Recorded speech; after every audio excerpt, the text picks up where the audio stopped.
I work in Dr. Zakeri's cell death lab at Queens College, and in our lab we work on several aspects of cell death, including sex differences in cell death response. We also work on some cell cycle manipulation in cell death, and I'm here to talk to you today about one particular project we have, my project, which is viral manipulation of cell death.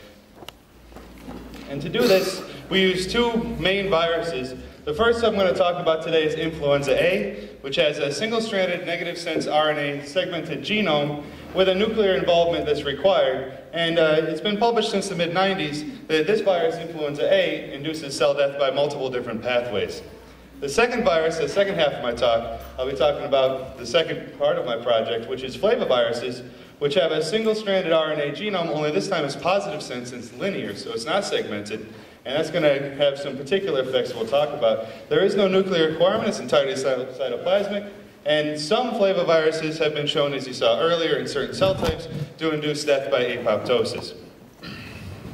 So with Influenza A, where I'll start my talk today, Influenza A is a member of the family Orthomyxoviridae. It infects a wide range of vertebrate hosts, and affects millions of people per year worldwide, and is particularly deadly to the very young and the very old. And in the United States, about 20,000 deaths a year occur due to this, and in usually the very young and old. It's a very rapid evolution of new strains due to the interspecies infection cycle. A good example of this is the recent cases of swine flu that we've been seeing in Mexico and the United States. And it's responsible for several deadly pandemics in the past century, the most famous of which being the 1918 Spanish flu, which killed, depending on the reports you read, between 20 and 50 million people worldwide. And there are many different serotypes, for example, H1N1 or the H5N1 bird flu that was such a big deal before the swine flu came up a couple of months ago. So the first question we asked was, how does Influenza A kill cells during infection? It's known that the cells die after infection, but how does it actually happen? And so in order to understand this, we should probably take a look at what's going on inside the virus. With the Influenza A virus, we have 8 different genomic segments, and these genomic segments are created in the nucleus. And once they're created, they wrap themselves around this Influenza A NP protein complex with the replication complex. And it's this NP protein, these little circles, that are responsible for delivering the genome segments from the nucleus out to the cytoplasmic assembly centers. So the infection cycle goes like this. We have virus attachment due to the HA proteins on the outside of the virus. There's endocytosis. Once inside the endosomes, we see an uncoating of the viral genome segments, which move to the nucleus. Once in the nucleus, the genome segments are transcribed and translated, wrapped around these NP segments, brought out to the assembly centers where viral assembly is completed, and then viral release occurs through exocytosis.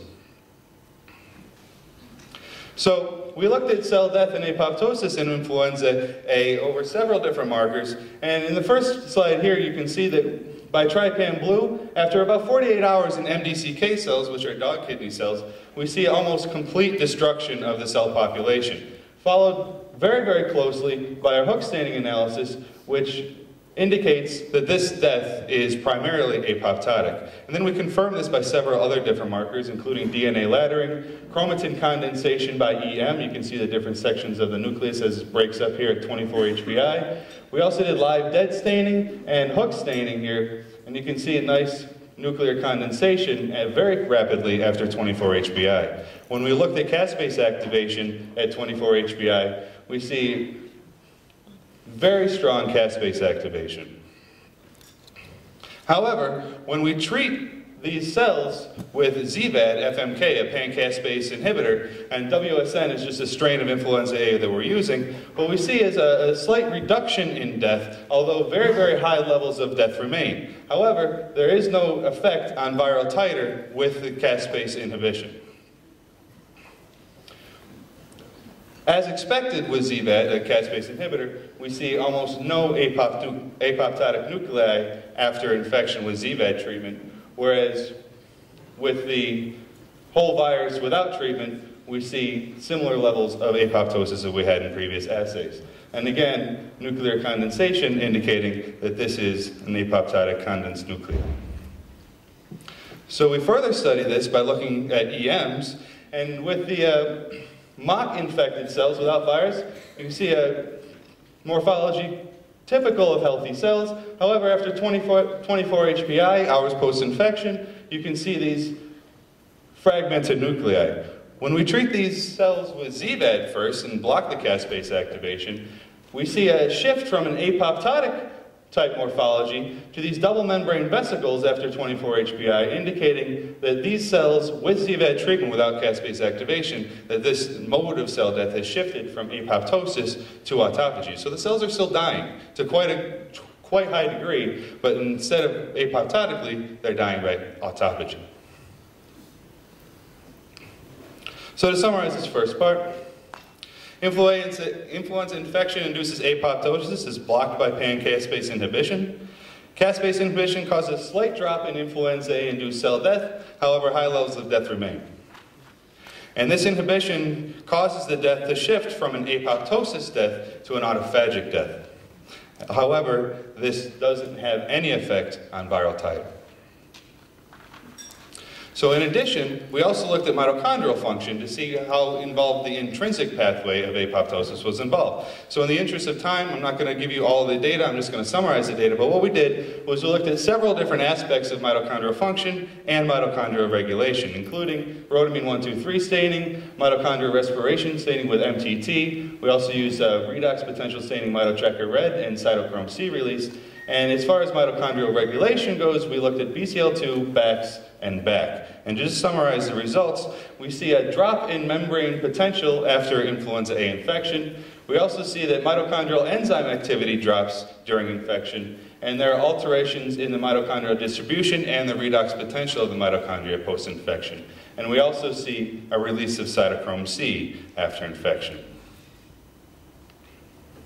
which I can show you here. What we have here is we fractionated infected cells by centrifugation, and we have the soluble cytoplasmic fraction versus the pelleted mitochondrial fraction. And after about 18 hours post-infection, we can see a very, very clear enrichment of cytochrome C in the cytoplasmic fraction, indicating cytochrome C release. And this result continues out to 24 hours and gets stronger and stronger.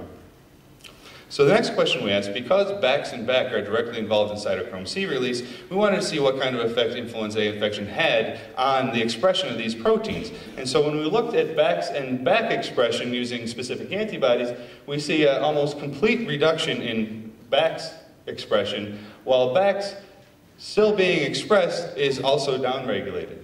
So the next step we took, since we still saw that BAX was allowed to be expressed, although downregulated quite a bit, what we did was we took immunocytochemistry images of mock and infected MDCK cells, and with this mock cells, you can see with the BAX antibody a nice diffuse distribution indicating cytoplasmic inactive BAX in healthy mock cells, and that's expected.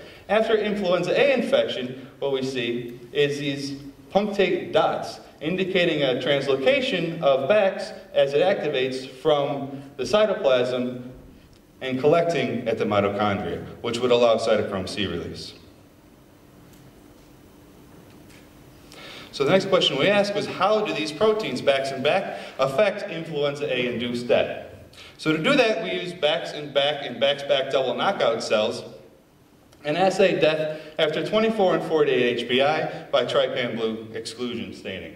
And so what we see is, while wild type and BAX, there's no difference in cell death whatsoever, the BAC knockout cells show a dramatic increase in cell death, with the BAX-BAC double knockouts showing a moderate effect. Just leave the lights down. Oh, okay, very good, thank you.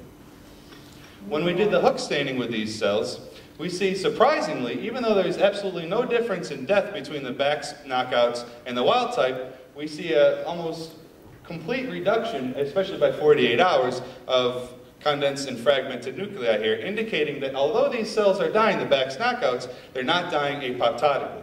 Whereas the BAX knockout and the BAX-BAC double knockout cells follow a trend similar to the death that we observed. And so we further analyzed this by looking at cytochrome C release and caspase 3 activation by immunocytochemistry and confocal microscopy. And what we can see here, up in the mock section in cytochrome C release, we see these bright punctate dots indicating that cytochrome C in these healthy cells is retained within the mitochondria as expected. However, when we infect with influenza A, we see in the wild type and the BAC knockout cells a very diffuse distribution of cytochrome C staining, indicating cytochrome C release from the mitochondria into the cytoplasm. However, in the Bax knockout cells and the Bax-Back double knockout cells, we see that this punctate distribution is retained, and that suggests that the cytochrome C is staying inside the mitochondria in these cells. When we assay caspase-3 activation, using a specific antibody to activated caspase-3, in the mock, we see in the healthy cells, as expected, we see no staining. However, in the wild type, in the back knockout, and the double knockout here, we see very strong active caspase-3 staining. But in the Bax knockout right here, we see almost no caspase staining whatsoever, further supporting the idea that these Bax knockout cells don't undergo apoptosis as they die. So we confirm this with Western blotting, and one of the things we did, we just wanted to make sure that each cell type could be robustly infected with influenza A, and so we took that MP protein I was speaking about earlier, and we just assayed the mock versus infected, and you can see in each knockout condition and the wild types a robust level of MP expression. That indicates that these cells indeed are being infected well by influenza A. When we have caspase, the executioner caspases, caspase-3 and caspase-7, using antibodies specific to the active forms of these proteins, we can see again in the wild type and the back knockouts significant staining, whereas in the back knockouts we don't see any active caspase staining at all. In the double knockouts, we see a dramatic reduction in the amount of caspase staining. And we believe that this double knockout idea is, in the absence of the Bax and back pathways being activated, extrinsic apoptosis happens in these cells, which has been published by other groups as well. We took one step upstream the pathway and we looked at BCL2 expression to make sure that this was indeed a function of Bax and back and not a remnant of something going on upstream. And when we look at BCL2 here, we don't see any change in BCL2 before or after infection, with a beta tubulin as our loading control.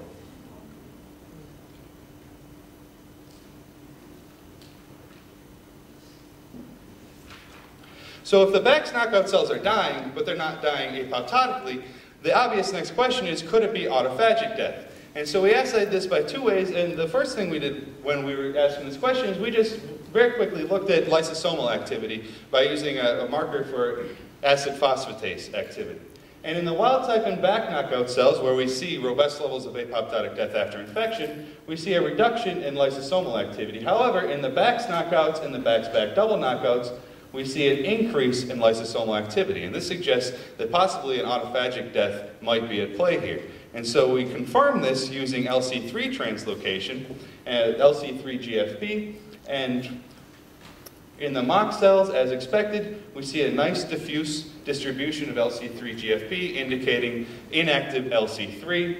However, in the Bax knockouts and the Bax-Back double knockouts here, we see these bright punctate dots indicating LC3 translocation to autophagosomes and an autophagic-like death. And in the wild type and the back knockout cells, which we've shown by the other methods that are dying apoptotically, we see no such translocation. And this indicates to us that these Bax knockout cells and the Bax-Back double knockout cells are dying by autophagy. So the last question we ask, if these two proteins, Bax and back, are influencing how the cells die, could it be that they're also influencing